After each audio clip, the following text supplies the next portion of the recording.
پیارے آقا کے ہاتھ میں ہاتھ دیے ہوئے تھے۔ پیارے آقا صلی اللہ تعالیٰ علیہ وسلم نے ارشاد فرمایا اے عمر، جس کا مفہوم ہے کہ تمہیں کائنات کے اندر سب سے زیادہ محبوب چیز کون سی ہے؟ حضرت عمر بن خطاب نے فرمایا یا رسول اللہ،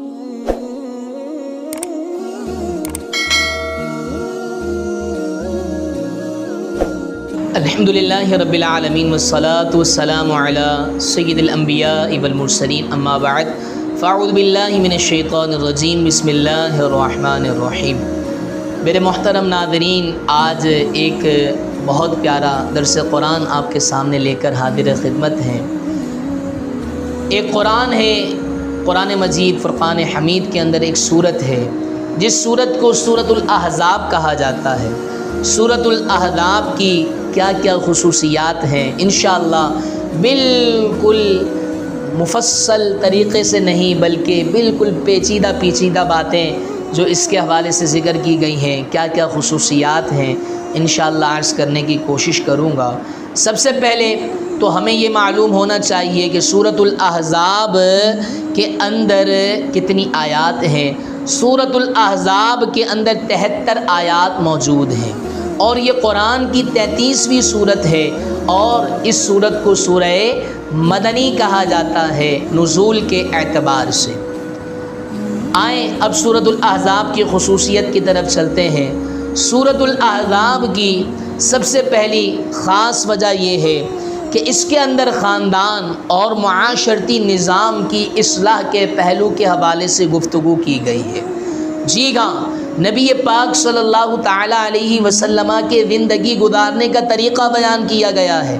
نبی پاک صلی اللہ تعالیٰ علیہ وسلم کی ازدواجی زندگی کو بیان کیا گیا ہے۔ آج بے شمار لوگ آتے ہیں کہ ہماری لڑائی جھگڑے بہت ہوتے ہیں، نا اتفاقیاں بہت ہوتی ہیں، تو میں ان کو مشورہ دوں گا سورۃ الاحزاب کا ترجمے کے ساتھ مطالعہ کیجیے، اس کی تفسیر کے ساتھ مطالعہ کیجیے، انشاءاللہ عز و جل۔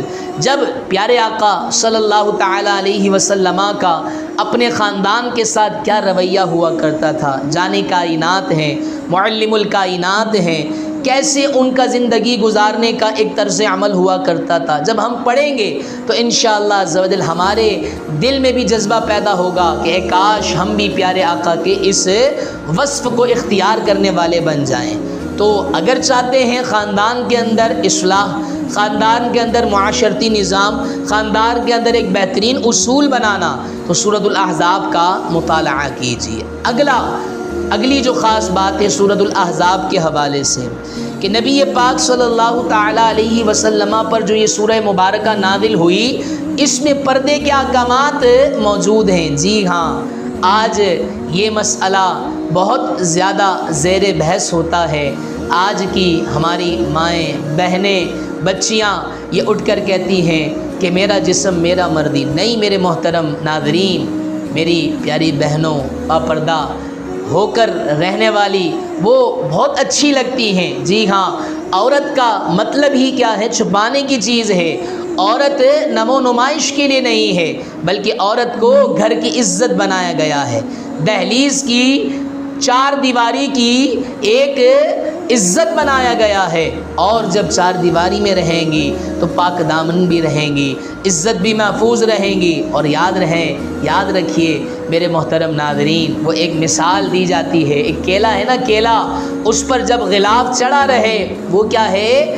کافی دیر تک محفوظ رہتا ہے، لیکن جب اس کا غلاف مطلب چھلکا جب اتار دیا جائے، مکھیاں اس پر بیٹھنا شروع ہو جاتی ہیں، چونٹیاں منہ مارنا شروع ہو جاتی ہیں۔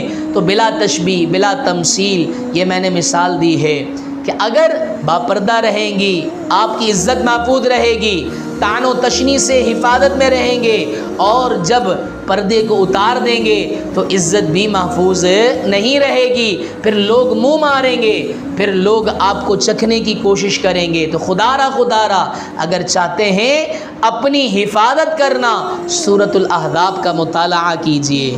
نبی پاک صلی اللہ تعالیٰ علیہ وسلم کے گھر والوں کے حوالے سے فرمایا کہ چادر اوڑھ کر رکھیے تاکہ تمہاری پہچان ہو سکے، اور اس چادر کے ذریعے تمہاری جب پہچان ہو تو تمہیں کیا ہے؟ اذیت سے محفوظ رکھا جائے۔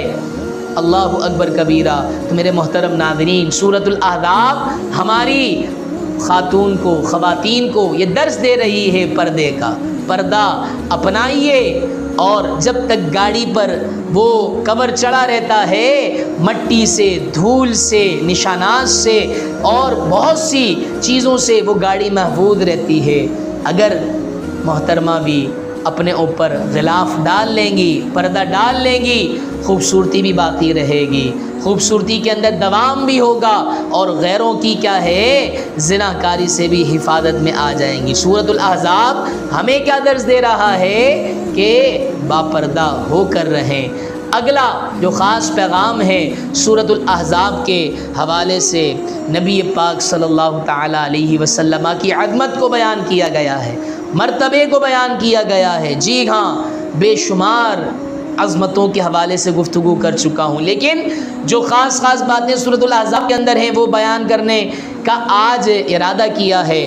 تو نبی کا حق مسلمانوں پر ان کے والدین سے بھی زیادہ ہے۔ جی ہاں میرے محترم ناظرین، حضرت سیدنا عمر بن خطاب رضی اللہ تعالی عنہ پیارے آقا کے ہاتھ میں ہاتھ دیے ہوئے تھے۔ پیارے آقا صلی اللہ تعالی علیہ وسلم نے ارشاد فرمایا، اے عمر، جس کا مفہوم ہے کہ تمہیں کائنات کے اندر سب سے زیادہ محبوب چیز کون سی ہے؟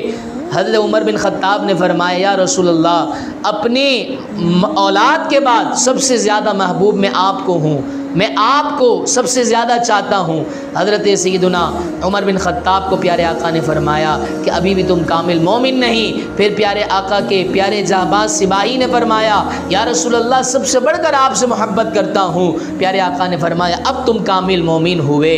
تو ایمان کی جو شرط کامل ہے وہ پیارے آقا سے محبت ہے۔ تو پیارے آقا کے مقام، مرتبے کو اللہ نے سورۃ الاحزاب میں بہت اعلیٰ بیان کیا کہ والدین سے بھی بڑھ کر اگر کسی کا مقام ہے تو وہ نبی آخر الزماں کا مقام ہے۔ اگلا پیغام سورۃ الاحزاب ہمیں کیا دے رہا ہے؟ غزوہ احزاب یعنی خندق کے حوالے سے بیان کیا گیا، اور اسی خندق کے حوالے سے، اسی مناسبت سے اس سورت کا نام سورۃ الاحزاب رکھا گیا۔ یہ وہ جنگ ہے جو کہ مدینہ المنورہ سے چند میل کے فاصلے پر لڑی گئی، اور ایک گہری خندق کھودی گئی جو کہ حضرت سیدنا سلمان فارسی رضی اللہ تعالی عنہ کے مشورے سے کھودی گئی، اور اس مشورے کو پسند کیا گیا، اور اسی مناسبت سے اس غزوے کا تذکرہ اس سورت کے اندر ہے۔ تو اس سورت کا نام سورۃ الاحزاب یعنی غزوہ خندق کے حوالے سے رکھا گیا۔ آج بھی اس جگہ پر جہاں خندقیں کھودی گئی تھی وہاں مختلف مساجدیں بنائی گئیں۔ ترکی کے دور کے اندر چھوٹی چھوٹی مساجدیں بنائی گئی، جہاں پیارے آقا کا خیمہ تھا، جہاں سلمان فارسی کا خیمہ تھا، جہاں عمر بن خطاب کا خیمہ تھا، جہاں فاطمۃ الزہرا کا خیمہ تھا۔ اور اس کے علاوہ ابھی جدید دور کے اندر سعودی حکومت نے وہاں پر جامع الخندق 7 مساجد کے نام سے ایک مسجدیں بنائی ہیں، جن کے اندر تقریباً مساجدوں کو ضم کر دیا گیا ہے۔ تو اس کا تذکرہ بھی قرآن کے اندر موجود ہے۔ اگلی خصوصی بات جو سورۃ الاحزاب کے اندر ہے وہ یہ ہے کہ اللہ تبارک و تعالی نے سورہ احزاب کے اندر منافقین کی نشاندہی کی، منافقین کے مکر و فریب کو بیان کیا کہ کس انداز میں یہ مکر کرتے ہیں، فریب کرتے ہیں، دھوکہ دیتے ہیں، اپنی منافقت دکھاتے ہیں۔ تو خدا را اگر چاہتے ہیں منافقین کے مکر و فریب کو جاننا، سورۃ الاحزاب کا مطالعہ کیجیے۔ اسی طریقے سے بڑا مختصر کر بس 2 باتیں اور کہ نبی پاک صلی اللہ تعالی علیہ وسلم کی ازواجات کا مقام بیان کیا گیا، اور وہ کیسے کہ اللہ تبارک و تعالی نے سورۃ الاحزاب میں نبی پاک صلی اللہ تعالی علیہ وسلم کی ازواجات کو امہات المؤمنین سے کیا ہے ذکر فرمایا، مومنوں کی ماں، تمام مومنوں کی ماں۔ تو پتہ چلا کہ ازواجات مطہرات کا جو مقام و مرتبہ ہے وہ ہماری ماؤں سے بھی بلند و بالا ہے۔ جی ہاں، ان کا مقام مرتبہ سمجھیے۔ اللہ کرے ہمیں سمجھ میں آ جائے، اے کاش دل میں اتر جائے میری بات۔ بس آخری بات سورۃ الاحزاب کے حوالے سے، سورۃ الاحزاب کے حوالے سے اللہ تبارک و تعالی ایک بہت خاص پیغام دے رہا ہے اور فرمایا ان اللہ و ملائکتہ یصلون علی النبی، بے شک اللہ بھی اس کے ملائکہ بھی اپنے شان کے لائق نبی پاک پر کیا ہے درود بھیجتے ہیں۔ یا ایھا الذین آمنوا صلوا علیہ وسلموا تسلیما، اے ایمان والو، جی ہاں یہ صرف ایمان والوں کا حصہ ہے کہ جو درود پاک کے اندر کیا ہے شامل ہوتے ہیں، درود پاک کی کثرت کرتے ہیں۔ درود پاک کا حکم بھی ہمیں سورۃ الاحزاب بیان کر رہا ہے۔ تو یہ چند کچھ اپنی ناقص عقل کے مطابق جو خصوصی پیغامات تھے سورۃ الاحزاب کے، وہ آپ کے سامنے گوش گزار کیے۔ اللہ کریم ہمیں قرآن پاک کا فہم عطا فرمائے، قرآن پاک کو سمجھنے کی توفیق عطا فرمائے۔